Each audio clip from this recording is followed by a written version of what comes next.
Hello বন্ধুরা, সবাইকে good evening. তোমরা কেমন আছো? আশা করি তোমরা সবাই খুব ভালো আছো। আর আমরা এই যে যাচ্ছি আমাদের ক্লাসে, আমার মেয়ে, আমি আর আমার হাজব্যান্ড মিলে আমরা যাচ্ছি আমাদের ক্লাসে, আমাদের ডান্স একাডেমি, পাপিয়াস ডান্স একাডেমিতে যাচ্ছি। আর যেতে যেতে ভাবলাম তোমাদের সঙ্গে একটু কথা বলা যাক, ভিডিও করা যাক। তার জন্য আমি তোমাদের কাছে একটা ছোট্ট ব্লগ নিয়ে চলে এসেছি। তো বন্ধুরা, তোমরা কেমন আছো? আশা করি তোমরা সবাই খুব ভালো আছো। আর আমরাও ভালোই আছি, খারাপ বলা যাবে না। তো যাই হোক, এই যে আমরা চলে এসেছি আমাদের ক্লাসে যাব অনেক দিন পরে। কিছু কাজ আছে, কিছু ভিডিও বানানো আছে, অনেক কিছু কাজও আছে, তার জন্য আমরা যাচ্ছি এখন আমাদের ক্লাসের দিকে। আর মেয়েকেও নিয়ে নিচ্ছি সাথে, মেয়েরও একটু ঘোরা হয়ে যাবে, তার জন্য সবাই মিলে বেরিয়ে পড়ছি, 3জন মিলে যাচ্ছি এখন ক্লাসের দিকে। তো চলো ক্লাসটা তোমাদেরকে দেখাই। এই যে আমরা পৌঁছে গেছি ক্লাসের মধ্যে, আর ক্লাসে এখন স্টুডেন্টরা আসা হচ্ছে। তো আমি ভাবলাম যে তোমাদের সাথে একটু ক্লাসটা শেয়ার করে নিই। এই যে আমাদের ক্লাসে কিছুদিন আগে হয়ে গেছিলো প্রোগ্রাম, দেখলে তারপরে আর আসা হয়নি। তো আজকে একটু দরকার আছে, তার জন্য চলে এসেছি। আর কিছু আমরা ভিডিও বানাবো সেখানটায়। কী ভিডিও হবে সেটা তোমাদেরকে পরে পোস্ট করলে তোমরা দেখতে পাবে। আর এখন চলবে হলো প্র্যাকটিস, ডান্স প্র্যাকটিস। ক্লাসের প্র্যাকটিস চলছে, দেখতে পাচ্ছ। ডান্স শুরু হয়ে গেছে, আরও অনেক স্টুডেন্টরা আসছে। তো আমিও ভাবলাম যে আমিও যখন চলে এসেছি, যখন কাজের সাথে সাথে একটু ভিডিও বানানো হয়ে যাক, তো তার জন্য আমিও একটা ভিডিও বানিয়ে নিচ্ছি। এই ভিডিওটা তোমাদেরকে পোস্ট করব, পোস্ট করলে তোমরা দেখতে পারবে যে আমি কি ভিডিও বানিয়েছি। সেটা এখন সারপ্রাইজ থাকলো তোমাদের জন্য, ঠিক আছে? তারপর চলে আসলাম বাড়িতে চলে আসার পরে আজকে আমি একটা নতুন রেসিপি বানাতে চলেছি, যেটা আমি আগে কখনো বানাইনি। আর তার জন্য আমি নিয়ে নিলাম সুজি। কী রেসিপি সেটা আমি তোমাদেরকে বলছি আস্তে আস্তে। আমি নিয়ে নিয়েছি 1 বাটি সুজি, ঠিক আছে? এই যে দেখো, এই সুজিটাকে আমি এখন গ্রাইন্ড করব, তার জন্য আমি মিক্সারের বাটিতে নিয়ে নিলাম। আর সুজির সাথে আমি আরও কিছু অ্যাড করব। সেটা কি অ্যাড করব ওটা দেখো। এটা হলো চালের গুঁড়ো, যেটা হলো খোলা চালের গুঁড়ো দোকান থেকে কেনা। সেটা আমি 2 চামচ এই সুজিটার সাথে দিয়ে দিচ্ছি, ঠিক আছে? আরও কিছু দিব। আর আমরা দিব হলো বেসন। এই যে বেসন আমি নিয়ে নিয়েছি, এটাও আমি 2 চামচ এই মিক্সারের বাটিতে দিয়ে দিচ্ছি। এটাকেও গ্রাইন্ড করা হবে, সব কিছু একসাথে আমি গ্রাইন্ড করব, তার জন্য নিয়ে নিচ্ছি। কি বানানো হবে সেটা এখন না হয় সাসপেন্স থাক, পরে তোমরা বুঝতে পারবে। জানি না হবে কি হবে না, কেমন হবে সেটাও জানি না। বাট প্রথমবার ফার্স্ট টাইম বানাচ্ছি, তার জন্য আমি একটু নার্ভাস, ঠিক আছে? তো আর কি দিব? আর এই যে আমি হাতের মধ্যে নিয়ে নিচ্ছি, কি এটা জানো? এটা হলো হলুদ কালারের, এটা হলো মেথি দানা। আমি কিছু মেথি দানা এর মধ্যে অ্যাড করে দিলাম একটা সেন্টের জন্য, যাতে একটা সুন্দর সেন্ট বেরোবে, তার জন্য।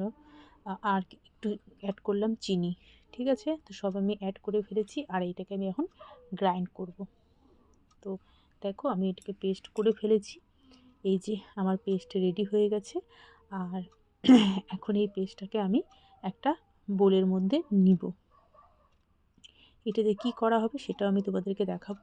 এই যে এটাকে বোলের মধ্যে নিয়ে নিলাম, একটা গামলার মধ্যে। আর এটার সাথে আমি এখন অ্যাড করবো হলো টক দইটাকেও আমি একটু ভাবছি গ্রাইন্ড করে নিলে এটা একদম সুন্দর মিক্সড হয়ে যাবে, তার জন্য আমি এটাকেও গ্রাইন্ড করে নিতে চাচ্ছি। এই যে আমার টক দই গ্রাইন্ড করে আমি সুন্দর করে এর মধ্যে দিয়ে দিলাম। দেখো সুন্দর একদম মিক্সড হয়ে গেছে। মনেই হচ্ছে না যে এটার মধ্যে আলাদা করে টক দই দেওয়া হচ্ছে, মনে হচ্ছে দুধ দিয়েছি। তো তার সাথে টক দইয়ের সাথে আমি একটু ওটার মধ্যেই মিক্সড করে আমি জলও এর মধ্যে দিয়ে দিলাম।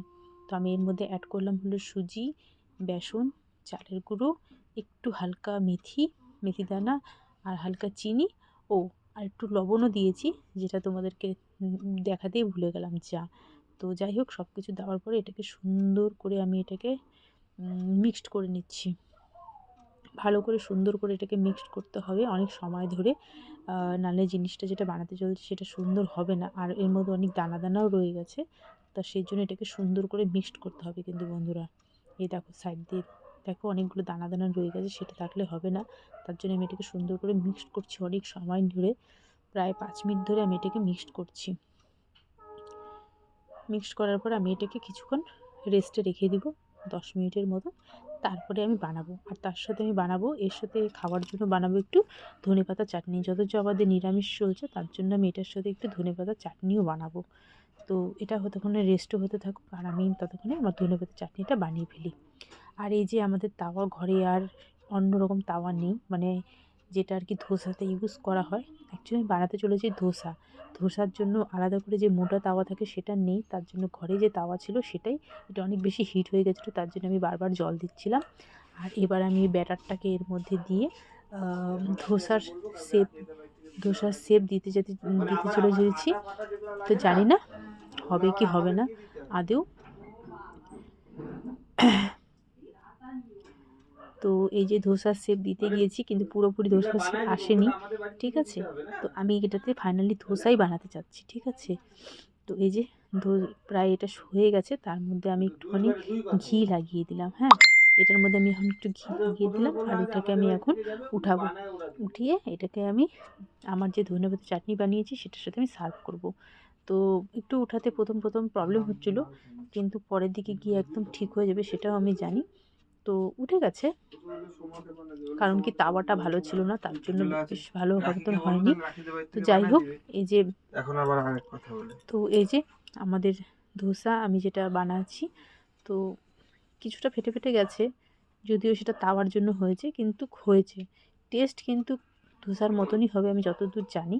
তো এই যে আমার ধোসা, আমাদের ঘরোয়া ধোসা, সেটা রেডি হয়ে গেছে, যেটাকে আমি সার্ভ করব ধনেপাতা চাটনির সাথে। এই দেখো আমার ধোসা।